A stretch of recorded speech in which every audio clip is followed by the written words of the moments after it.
¿Qué tal? Muy buenas tardes, queridas amigas, queridos amigos. Muy estimado don Francisco González Rodríguez, presidente del Grupo BBVA. Muchísimas gracias, don Francisco, por sus palabras y siempre por su apoyo en las buenas, en las malas, en las mejores. Saludo también al ingeniero Ignacio Deschamps González, también con mi gratitud, presidente y director general de BBVA Bancomer. A don Ángel Cano Fernández, consejero delegado del Grupo BBVA. Al licenciado Luis Robles Miaja, vicepresidente del Consejo de Administración. A doña Bárbara Garza Lagüera también. A los distinguidos miembros de los consejos de administración de BBVA y de BBVA Bancomer. A todos los consejeros regionales de BBVA Bancomer. A los invitados especiales, a los legisladores y pues a todos ustedes, porque todos son personajes importantes aquí. Para mí, amigas y amigos, es una gran satisfacción el poder estar reunido de nueva cuenta con ustedes en el marco de la Reunión Nacional de Consejeros de BBVA Bancomer. Y ya lo recordaba Ignacio Deschamps y yo lo recordé también con mucha nostalgia. Hay una vinculación muy entrañable con BBVA Bancomer, con Bancomer especialmente, porque efectivamente cuando yo tenía 15, 16 años, yo creo, y había que trabajar por diversas razones, pues yo pedí trabajo en esta institución y me lo dio. Y tenía un puesto realmente muy modesto, yo era operador de cheques devueltos, pero eso no importó para que primero aprendí a trabajar en el sector formal de la economía, porque ya había estado en otros, y tomarle cariño a esta institución. Así que ahora que BBVA Bancomer cumple sus primeros 80 años de vida, pues es muy claro que esta institución se ha convertido pues, en una parte integral del desarrollo de la historia de México y de su fortaleza económica. Hoy, queridos amigos, por cierto, en aquel tiempo Bancomer tenía unos colores verde y amarillo muy raros, ¿no? Qué bueno que cambiaron a esos tan bonitos que son el blanco y el azul, y eso es parte del éxito que ha tenido este banco, ¿no? Es cuestión de gustos, pero... Bien, hoy es la última vez, amigas y amigos, que los acompaño como presidente de la República en esta reunión anual. Y quiero agradecer profundamente las palabras tanto de Ignacio Deschamps como de don Francisco González, porque efectivamente ahora que estamos cerrando ciclos todos, me parece muy importante explicar lo que hemos vivido, lo que hemos hecho, lo que ha faltado por hacer. Es un momento propicio para repasar la magnitud de los desafíos que hemos enfrentado, lo mucho que las mexicanas y los mexicanos hemos logrado como país, entre otros frentes, no en el único, pero entre otros en materia económica, y sobre todo el papel de la banca en este esfuerzo. Yo ahora trato de, para efectos de clarificación, trato de explicar que si hubiera que dividir en etapas lo que hemos vivido en materia económica durante los últimos 5 años, claramente podríamos dividirlo como la economía mexicana antes de la crisis, la economía mexicana durante la crisis y la economía mexicana después de la crisis. Volvamos un poco atrás el reloj y recordemos cómo estábamos antes de la crisis. Desde antes de iniciar la administración, amigos, nos trazamos la meta, una meta que está en el proyecto de Gran Visión México 2030, que tradujimos al Plan Nacional de Desarrollo y que está en el plan sectorial, en el plan financiero. Nos trazamos la meta de hacer de la economía mexicana una economía más competitiva y generadora de empleos. Y con ese fin, durante los 2 primeros años del sexenio, nos lanzamos a intentar, a proponer, a buscar pues una serie de reformas estructurales que habían sido pospuestas durante décadas, pero que eran claves para consolidar la viabilidad financiera del país y sobre todo para estar en condiciones de crecer y de recuperar la competitividad para México. Y la primera gran reforma, amigas y amigos, fue la reforma al régimen de pensiones de los servidores públicos. Y aunque ahora parece fácil, no lo fue. Y reformamos prácticamente en el primer año de la administración la Ley General del ISSSTE. Y no solo eso, sino alcanzamos negociaciones muy importantes que no fueron muy conocidas, pero negociamos con el Sindicato de Trabajadores del Seguro Social. Quizá ustedes recuerden que unos años antes, cuando se intentó modificar el régimen pensionario del Seguro Social, hubo fuertes manifestaciones en las calles de México. Nosotros negociamos con el sindicato y logramos establecer un acuerdo. Y lo mismo lo hicimos con la Comisión Federal de Electricidad y su sindicato. Y junto con la reforma del ISSSTE, la negociación con el Sindicato del Seguro Social, de la Comisión Federal de Electricidad, y bueno, pues aunque por otra vía, con la liquidación de Luz y Fuerza del Centro, eso, amigos, nos permitió desactivar una verdadera bomba de tiempo para las finanzas públicas, que era el régimen de pensiones de los servidores públicos. Se dice fácil, insisto, pero no lo es. Y al cambiar el régimen pensionario del tradicional sistema de pay as you go a un sistema de cuentas individuales como el que ahora tenemos, le ahorramos a las finanzas públicas del país más de 30% del Producto Interno Bruto a valor presente neto. Yo digo que es como haber hecho varias reformas de IVA juntas, en términos de lo que eso significó para las finanzas públicas. Tienen ustedes ahí los pasivos del gobierno, en términos pensionarios, y cómo se redujo verdaderamente una cantidad dramática. Si México reformara la ley del IVA tal y como se ha pretendido o se ha buscado, nos daría probablemente 0.8 del PIB al gobierno federal por año.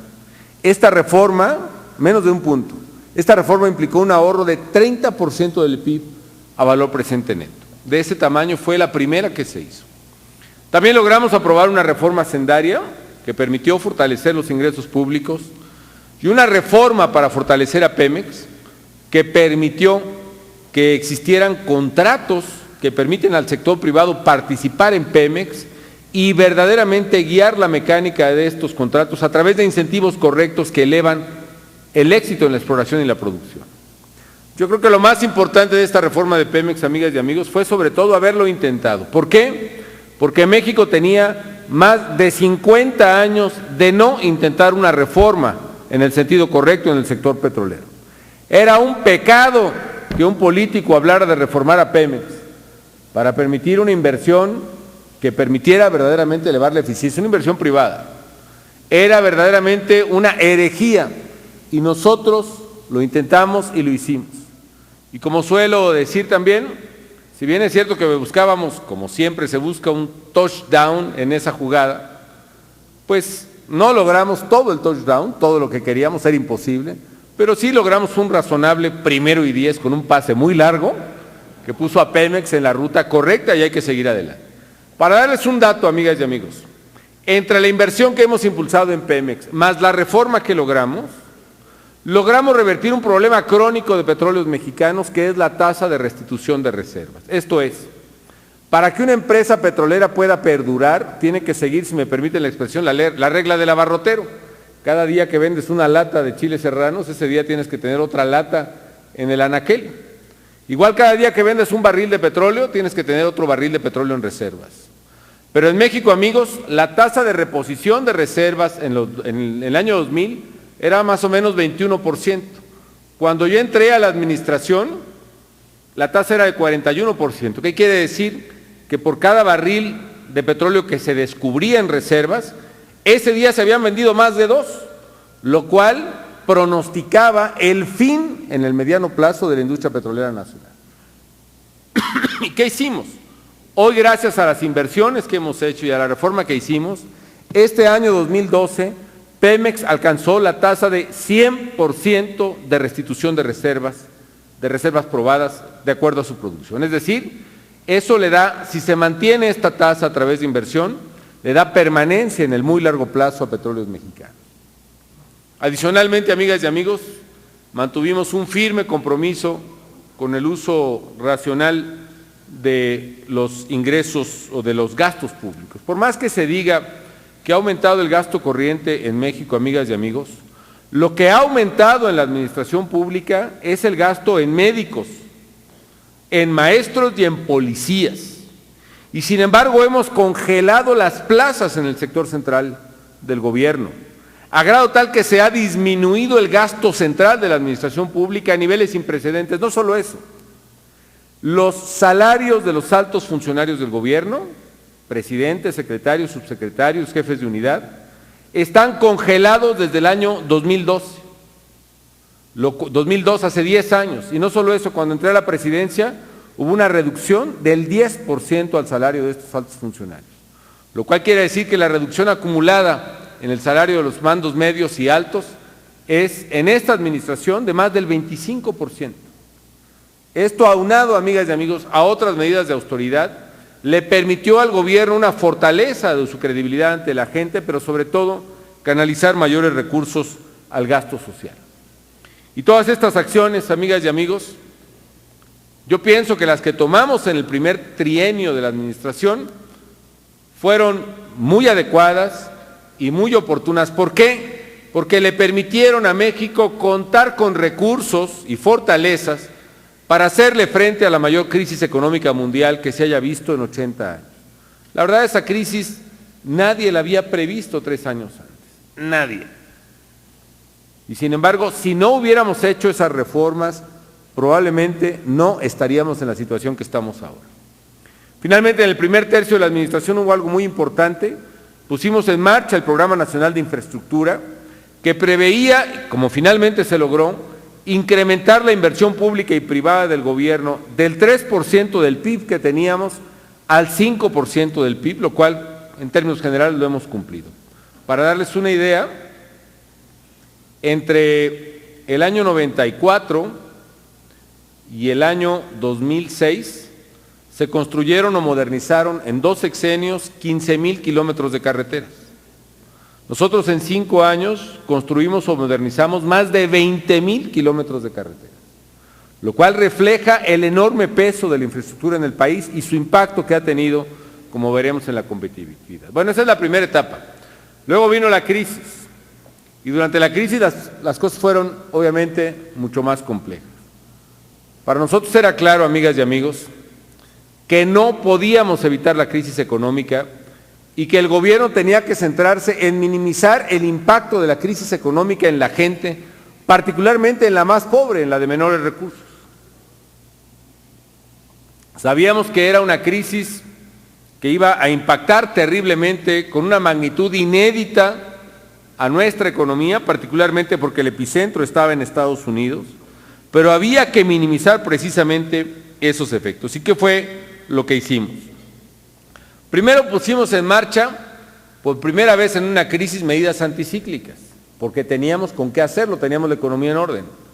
¿Qué hicimos primero? Sí expandimos el gasto público, sí aumentamos el déficit y lo llevamos casi a 3% del PIB. Pero para ello utilizamos fondos que con paciencia México había generado con excedentes petroleros. Y con ello ampliamos y aceleramos, por ejemplo, el gasto en infraestructura, el gasto en vivienda, y pusimos en marcha algunos programas sociales. ¿Cuáles? Pues segundo, por ejemplo, pusimos en marcha programas muy innovadores. Se imaginarán ustedes, muchos de ustedes están en el sector exportador. Cuando se cae drásticamente la demanda de Estados Unidos, todo nuestro sector exportador se paraliza, es como si hubiera dado un infarto económico. Y eso amenazaba con mandar a la calle a casi 600,000 trabajadores, por lo menos, del sector exportador. ¿Qué hicimos con el sector exportador? Establecimos un programa, que ustedes recordarán, se llamó de paros técnicos, mediante el cual protegimos las fuentes de trabajo. ¿De qué manera? Llegamos a un acuerdo inédito también, en el cual acordamos con los sindicatos, con la empresa y con los trabajadores que si la empresa accedía a mantener en el empleo a un trabajador de su sector exportador, pagándole la tercera parte del sueldo, el gobierno federal iba a pagar la otra tercera parte y el trabajador aceptó pagar la otra tercera parte, es ganar menos. Con lo cual evitamos que se fueran a la calle casi 500,000 de trabajadores del sector exportador en el año 2009. Tercero, Pusimos en marcha también un programa muy agresivo de empleo temporal. La gente de los sectores más pobres ganaba hasta dos salarios mínimos, digamos, ¿haciendo qué? Limpiando carreteras, un poquito keynesiano el asunto, pero bueno, había que hacerlo, limpiando carreteras, limpiando zonas arqueológicas que abrimos por primera vez al público, abriendo brechas contra fuego para prevenir incendios forestales. Y con eso le pudimos dar empleo hasta por 6 meses a 750,000 mexicanos en obras que beneficiaron a la comunidad. Cuarto, fortalecimos los programas de apoyo a las pequeñas y medianas empresas. ¿Qué hicimos? En lugar de seguir la tradición del gobierno, del poquito presupuesto que había para las pymes, repartirlo en los que estaban en la línea solicitando apoyo del gobierno, hicimos lo que conoce muy bien BBV Bancomer, que es el Fondo PYME. El Fondo PYME se utilizó no para dar subsidio directo, acabamos con eso. Dimos un colateral a la banca mexicana, con lo cual el empresario pequeñísimo que no podía dar garantías al banco, tomaba la garantía del gobierno. Y eso permitió que el crédito a las pymes, precisamente en el peor momento de la crisis, se empezara a multiplicar. Y hoy, a lo largo del sexenio, hemos multiplicado por 7 el financiamiento a los pymes. Ustedes pueden ver la gráfica que se compara con el año, casi 600% más el crédito que dimos en esta administración respecto de lo que se dio en la inmediata anterior, que fue el punto casi más alto de crédito a las pymes. Y lo mismo el apoyo al número de empresas, casi 400,000 pequeños y medianos empresarios recibieron crédito en México. Eso fue por el Fondo de Garantías. ¿Qué más hicimos? Yo creo que donde más nos concentramos, aunque quizás sea lo más criticado y lo más cuestionado, en fin, pero donde más pusimos el empeño del gobierno fue en el frente social, en proteger a la gente más pobre. Teníamos además un doble golpe, queridos amigos. ¿Por qué razón? Primero, la recesión, que era brutal, la peor, insisto, que tengamos memoria los que estamos aquí. Y dos, sufrimos al mismo tiempo el aumento brutal también del precio de los alimentos en todo el mundo. Era un doble golpe que iba a expandir la pobreza. Entonces, ¿qué hicimos? Nos sostuvimos en programas que fueron directamente a la cuarta parte de las familias mexicanas más pobres del país. Estamos hablando de 6,5 o 7 millones de familias que recibieron sobre todo el apoyo de oportunidades y de seguro popular. ¿Qué significó en oportunidades, por ejemplo? Incrementamos el apoyo. Si al principio, en el 2000, este programa, que entonces se llamaba Progresa, recibía a la gente 250 pesos en promedio al mes, nosotros elevamos de 423 en 2005 a casi 800 pesos al mes promedio por familia, e incrementamos becas a nivel secundaria e incluso a nivel prepa, de tal manera que hay familias de oportunidades que reciben ahora casi 3,000 pesos al mes, con lo cual están verdaderamente en posibilidad de tener un colchón importante para enfrentar su adversidad económica. No solo eso, dado que oportunidades está encadenado, vinculado a que lleven a los niños a la escuela y al médico, eso está rompiendo estructuralmente la pobreza en el país. Entonces aumentamos las familias beneficiarias también, aumentamos la paga y aumentamos el número de familias de 5 a 6,5 millones. Aceleramos programas de apoyo a pequeños productores en FONAES y en muchas otras. También pusimos un programa en marcha muy importante, programas de compras de gobierno. Es decir, el presupuesto federal lo condicionamos de manera creciente a que fuera a empresas mexicanas y particularmente pequeñas y medianas empresas. Hubo otros programas dedicados, digamos, vamos a decirlo, en la crisis. Por ejemplo, uno que a mí me gusta mucho, que es el programa de sustitución de electrodomésticos. Si se cayó toda la demanda por refrigeradores mexicanos en Estados Unidos, nosotros generamos nuestra propia demanda de refrigeradores con un beneficio ambiental. El refrigerador de la casa de nuestras mamás, de hace 10 años o más, consume 3 veces más energía que los refrigeradores actuales. Cambiando los refrigeradores, podemos reducir el consumo de energía y podemos ahorrar la factura eléctrica de las familias y el subsidio del gobierno. ¿Y qué hicimos? Lanzamos este programa que se llamó Cambia tu viejo por uno nuevo, Naturalmente nos referimos a los refrigeradores y a los equipos de aire acondicionado. Hubo algunas amas de casa que se decepcionaron ahora a la hora de recibir el beneficio del programa. Y eso le permitió a la industria, concretamente de electrodomésticos, cambiar una ventaja por lo que era pues una adversidad. Ya llevamos como casi 1.8 millones de equipos de aire acondicionado y refrigeradores cambiados. En fin, esto fue dentro de la crisis. Pero faltaba lo más difícil, amigos. ¿Qué era lo más difícil del programa anticíclico de la economía? Lo más difícil es salir de él. Yo digo que cuando te decides a incurrir en un déficit público, tienes que saber que estás utilizando una sola bala. Esta es una pistola de un solo cartucho. No lo puedes volver a usar. Y segundo, es como explorar o es como bucear en una caverna oscura. Una vez que te metes, te tienes que saber muy bien el camino de regreso. Y eso fue lo que hicimos. Sabíamos que era necesario corregir las finanzas públicas y además que había una gran tentación, imagínense, para cualquier gobierno y para cualquier político, pues no puedes simplemente decir que vas a aumentar impuestos o vas a reducir el gasto. Pero si no lo hubiéramos hecho en ese momento, finales de 2009, amigas y amigos, para el presupuesto 2010, México probablemente estaría en la situación en que están muchas economías que entonces parecían poderosas, pero que están sufriendo terriblemente la falta de credibilidad de su capacidad de pago. Muchos gobiernos, amigas y amigos, comentábamos hace un rato en la reunión con los consejos, muchos gobiernos consideraron que podían mantener su déficit por otros añitos más. ¿Y qué fue lo que pasó?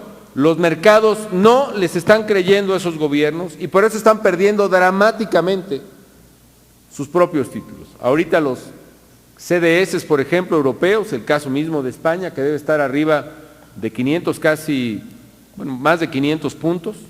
Los CDS, los Credit Default Swaps de México deben estar en no más de 150 por ahí, 160 en este momento. Es decir, el margen de credibilidad que ganamos siendo disciplinados en el ajuste nos ha permitido estar en otra condición.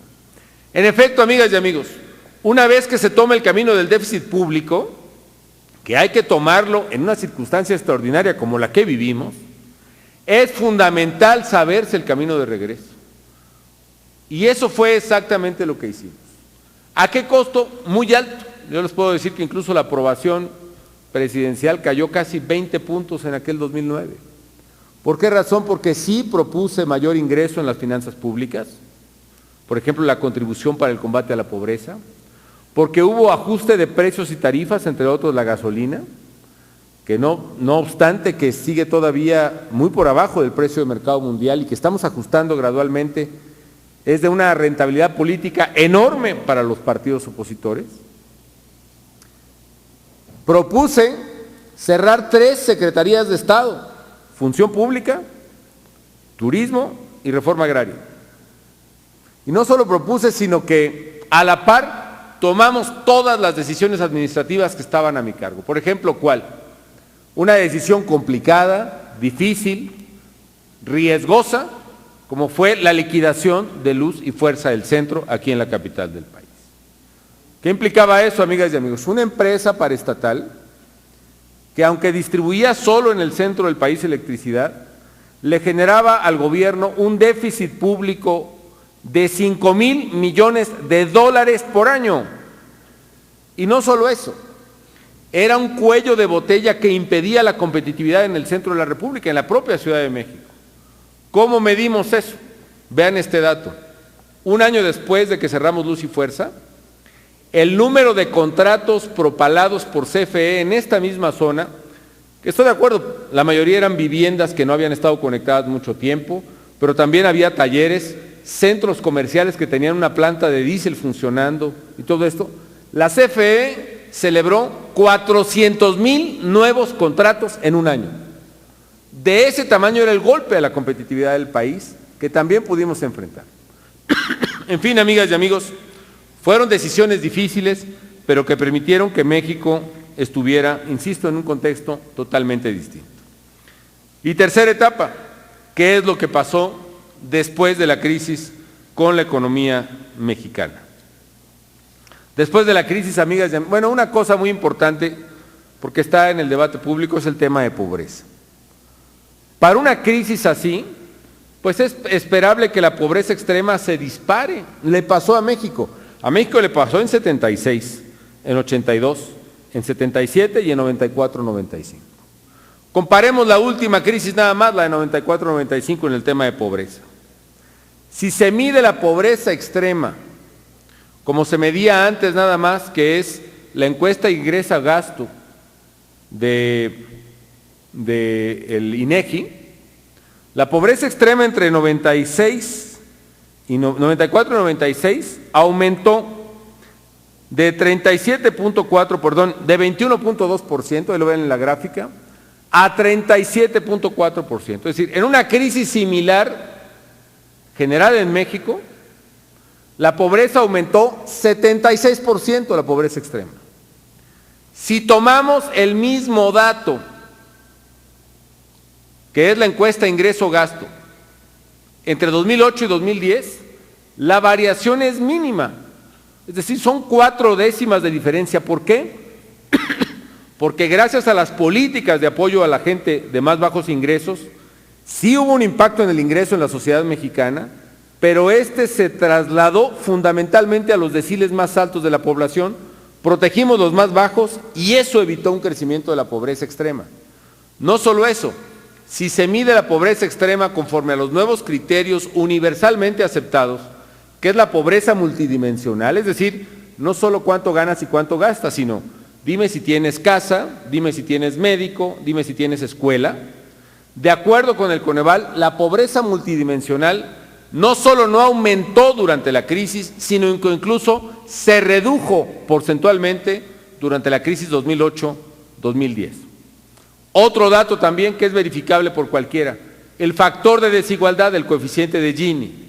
Como ustedes saben, el coeficiente de Gini es más o menos así. Si una sola persona tuviera el ingreso de todos los de la sociedad y los demás ganaran 0, el coeficiente de Gini es 1. Si en cambio todos en la sociedad ganamos igual, el coeficiente de desigualdad es 0. Mientras más alto es el coeficiente, más alta es la desigualdad. En México, entre 2008, el coeficiente de Gini, es decir, la desigualdad, se redujo de 0.45 a 0.43. Esto, amigos, en la peor crisis económica, insisto, que tengan memoria las generaciones presentes. ¿Por qué razón? Porque la crisis, insisto, no se pudo evitar, pero sí se pudo paliar, y creo que razonablemente con éxito, en las clases más pobres de México. Y en los momentos más difíciles de la crisis, cuando todos los actores políticos, sin responsabilidad, digamos, de cargo público, estaban exigiendo que el gobierno redujera impuestos y aumentara el gasto del gobierno, nosotros optamos por la disciplina y la responsabilidad, independientemente de los costos políticos. Y yo honestamente creo, amigas y amigos, que gracias a ello, México se salvó de estar en la línea de fuego, que hoy tienen países con serios problemas de solvencia y credibilidad en los mercados internacionales. Finalmente me voy a qué pasó después de la crisis. Yo creo honestamente, amigas y amigos, que la historia económica de México después de la crisis es francamente distinta. Miren ustedes, desde el momento más severo, que es junio de 2009 más o menos, ahora sí que hace 3 años exactamente por estas fechas, tocamos fondo. Pero desde entonces, desde junio, julio de 2009, llevamos 12 trimestres seguidos con crecimiento económico. Ustedes pueden ver la gráfica, es decir, el crecimiento acumulado en 3 años es de 15% para la economía mexicana, un promedio del 5%. 12 trimestres seguidos con crecimiento positivo, dadas las circunstancias que nosotros vivimos. De hecho, si la década esta empezó en el 10, el promedio de crecimiento de esta década ya es de 4.3, 4.4, que significa que de seguir así, esta puede ser la década de mayor crecimiento para México desde los años 70. Los datos ustedes los conocen, este mismo año la economía creció 4.6% el primer trimestre, la tasa más alta de los últimos 6 trimestres. Aparte, el Banco de México, como otros, ya ajustó su pronóstico de crecimiento. Dice que puede estar, ahora sí que un rango demasiado amplio, hay manera de ver, pero bueno, se vale, entre 3.25 y 4.25. Nosotros le estamos apostando al 4.25, por supuesto, ¿no? Pero independientemente de que no fuera así, que se cumpliera el pronóstico de BBVA, por ejemplo, de 3.7, México, amigas y amigos, sería el segundo país con mayor crecimiento de la OCDE este año. Y no solo de la OCDE, sino de otros países que usualmente son tomados como referente hacia México. Por ejemplo, el año pasado crecimos más que Brasil y este año vamos a volver a crecer más que Brasil. Solo Chile va a crecer más que México dentro de la OCDE en el año 2012. En fin, la economía pues mexicana está creciendo y está creciendo fuertemente. Otro dato es el empleo, amigas y amigos. Desde el momento más severo de la crisis, se han generado 1.7 millones de empleos formales, netos. ¿Qué quiere decir? Que no es el total de empleos que hemos generado, son netos, es decir, ya descontadas las bajas, las renuncias y las liquidaciones. Y además son formales, no contamos aquí los empleos de la economía informal, solo los registrados y pagados en el Seguro Social. 1.7 millones de empleos, solo comparable también con los últimos 2 años del sexenio del expresidente Zedillo. Es decir, una tasa de crecimiento del empleo muy robusta y muy sólida en el país. O si quieren verlo por la tasa de desempleo, México tiene una tasa de desempleo menor al 5%. ¿Cuánto fue el último dato, secretario? Seríamos como 4.5, 4.6 que se dio hace unos días. Otra cosa, amigas y amigos, estamos creciendo en empleo y estamos creciendo también en productividad, sobre todo en el sector manufacturero, donde ciertamente somos campeones. La productividad laboral en México está creciendo consistentemente, lo cual le da una gran fortaleza a la economía. Y todo esto, amigos, en un contexto también de inflación controlada, lo cual aquí entre nosotros también tiene su mérito. Les voy a decir por qué. Porque nos tocó vivir en la peor época de variación de precios de alimentos, de gasolinas, de petróleo, de oro, de plata, de maíz, de trigo, etcétera, etcétera. El dato de abril ustedes lo conocen, 3.4% de inflación, pero aunque tomáramos promedios de sexenio, es la inflación más baja que hemos tenido probablemente desde los años 70, desde el 71, es decir, la inflación más baja en 40 años para nuestro país. ¿En qué otra cosa está fuerte la economía? En nuestras exportaciones. México se volvió un campeón en exportación de manufacturas. Y aquí yo creo que la apuesta a la apertura, y lo digo porque está aquí presente Jaime Serra Puche, yo le reconozco esa decisión valiosa que se tuvo en ese momento, la apuesta de México a la apertura le está dando réditos a los mexicanos. La economía, por ejemplo, no solo está en crecimiento. Cuando se hizo el Tratado de Libre Comercio, México exportó 50,000 millones de dólares. El año pasado exportamos 350,000 millones de dólares. Y la calidad de las exportaciones también cambió. En los 80 el 60% era petróleo. Hoy exportamos solo 16% del petróleo y el resto es de manufacturas básicamente. ¿Cómo mejoró también? ¿Qué representa esto? Por ejemplo, ahorita México ya está exportando el 60% de todas las manufacturas de América Latina y el Caribe juntos. Es decir, nosotros exportamos más que toda América Latina y el Caribe, incluyendo Brasil restante, lo cual habla de la enorme competitividad de México. Tomen ustedes el celular que traigan en la bolsa y la mayoría de los celulares que ustedes traen en la bolsa han sido fabricados en México. 63% de los BlackBerrys del mundo son fabricados aquí. Hace unos años México era el 9º exportador de automóviles del mundo. Hoy somos el 5º y este mismo año, lo aseguro, vamos a rebasar al 4º, que es Estados Unidos, exportando más automóviles que nunca, a pesar de los bloqueos y de las resistencias proteccionistas que estamos enfrentando en distintas partes del mundo. ¿Es más competitiva la economía mexicana como nos propusimos hace 6 años?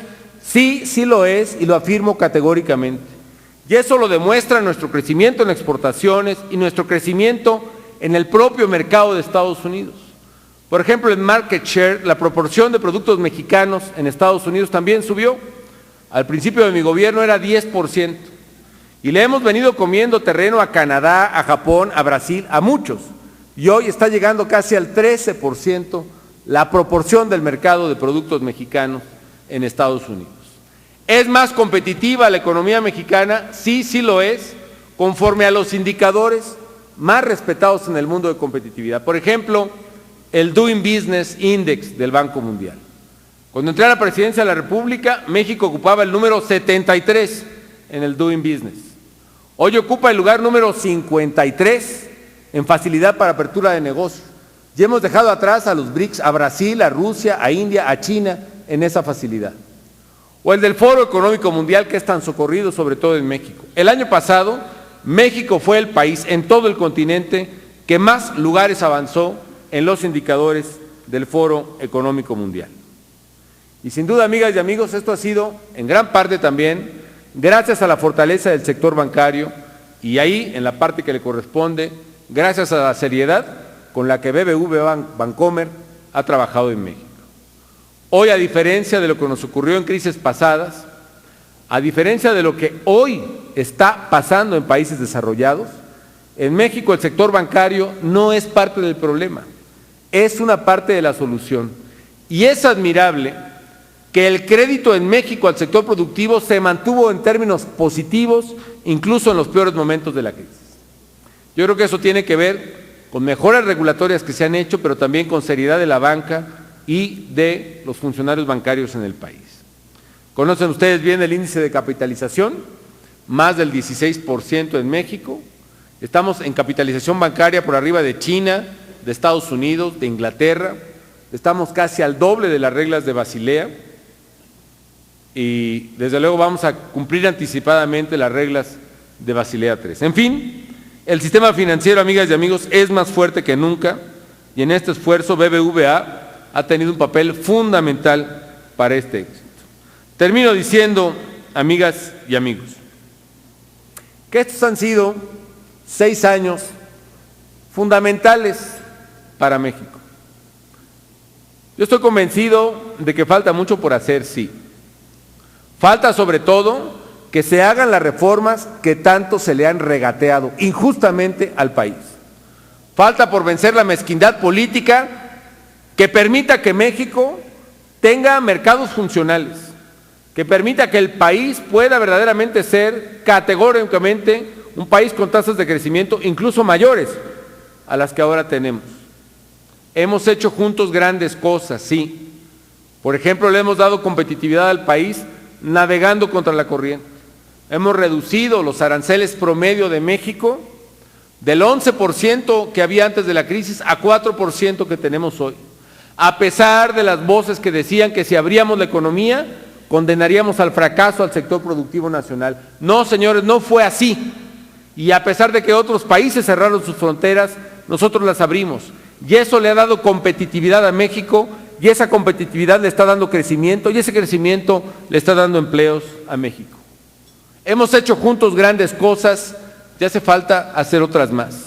México tiene que decidirse hoy, en estos momentos cruciales de la vida del país, por apostar a un México moderno y competitivo, por no mirar atrás y ser verdaderamente un país seguro de sí mismo, que no tenga miedo a la competencia, que entienda que la más viva fuente de mejoramiento económico y social está precisamente en la inversión, y que para que haya inversión se requiere certidumbre jurídica y pública, y por ello México tiene que prevalecer y perseverar en su lucha por un auténtico Estado de Derecho. Ha costado trabajo llegar hasta aquí, mucho trabajo. Se han tenido que vencer prejuicios, intereses, mezquindades, pero hoy, amigas y amigos, no les quepa duda, la economía mexicana está fuerte, es competitiva, genera empleos y puede y debe serlo mucho, mucho más. Nos ha tocado enfrentar adversidades sin cuenta, la crisis económica, la sequía y las inundaciones y la influenza y muchas cosas. Pero yo recuerdo, cuando pienso en todo lo que nos ha tocado vivir, pienso y recuerdo muy bien la parábola de los talentos. Y antes que decir, es que miren los problemas que hemos tenido, por eso estamos así, yo prefiero decir, miren los problemas de estados que hemos tenido, pero aún así, vean dónde estamos, vean cómo está México y sintámonos muy orgullosos de ser mexicanos y sintámonos también muy orgullosos de tener un país que está haciendo una transformación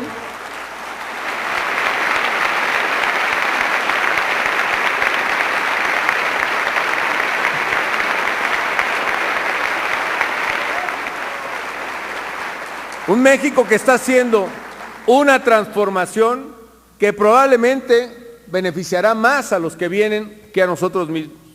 Estamos transformando nuestras instituciones, estamos haciendo de nuestro México un país fuerte y vigoroso, un país donde se respete la ley y se haga cumplir la ley, por más que abrir la brecha, abrir el surco en esta tierra es complejo, implica costos y ninguna decisión de corto plazo. Necesitamos que nuestro México, amigas y amigos, confíe en sí mismo, que los mexicanos confiemos en nuestro trabajo y en nuestro potencial. Y yo estoy convencido que así como hoy estamos viendo un futuro promisorio para la economía mexicana, a pesar de las terribles circunstancias que prevalecen en el mundo allá afuera, México está construyendo hoy un futuro mejor. Yo sé que faltó mucho y falta mucho por hacer para este gobierno. Yo sé que como cualquier obra humana fueron muchos las insuficiencias y los desaciertos, sí, pero también estoy seguro, amigas y amigos, que hoy México en materia económica es mejor y que tiene que serlo aún más y que la tarea debe continuar y que está en manos de las mexicanas y los mexicanos de bien, como son las consejeras y los consejeros de Bancomer, que los conozco, son empresarias y empresarios que no están ahí porque les hayan regalado las cosas, están ahí porque abren todos los días la cortina de su negocio y se ponen a trabajar, están ahí porque no se han ido de México, sino que han invertido aquí, y qué bueno que a muchos les esté bien así.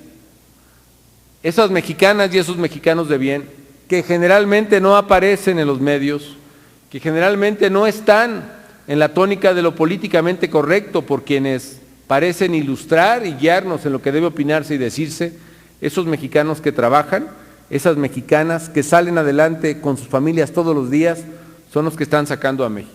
Por eso hoy México es mejor, porque hay gente como ustedes que está al frente de su vida, que ama profundamente a la patria y sobre todo que trabaja por salir adelante, un viejo principio que nunca debemos olvidar. En el gobierno federal, que tengo el honor de encabezar, también recordamos esa premisa indispensable de cualquier sociedad. Nadie sale adelante si no es por el trabajo, nadie sale adelante si no es por el esfuerzo. Nos hemos esforzado, hemos trabajado y hoy podemos verdaderamente, en términos de la economía mexicana, poder decir que se han rendido buenas cuentas. Muchísimas gracias y enhorabuena por ustedes.